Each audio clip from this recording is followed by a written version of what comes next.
मैं हूं पेशावर से लिहाज अली। आज हम आपको मकबूजा जम्मू एंड कश्मीर के मुतालिक ऐसी 5 बातों से आगाह करेंगे जिनका इल्म बहुत कम लोगों को होगा।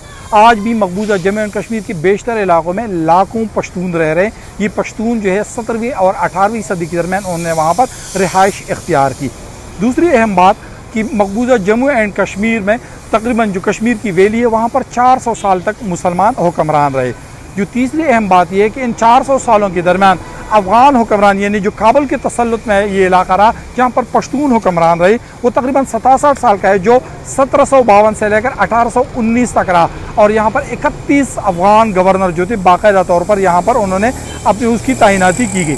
जो चौथी अहम बात है कि यहाँ पर शाल की सनत को अफ़गान हुक्मरान ने अफ़गान गवर्नरों के ज़रिए मुतारफ़ कराया। और पाँचवीं जो अहम बात है कि अफ़गान हुक्मरानों के आपस की शदीद इख्तिलाफ़ात के बाद यहाँ पर रंजीत सिंह ने कब्ज़ा किया था और 1819 में कश्मीर की रियासत मुकम्मल तौर पर रंजीत सिंह के कब्ज़े में चली गई।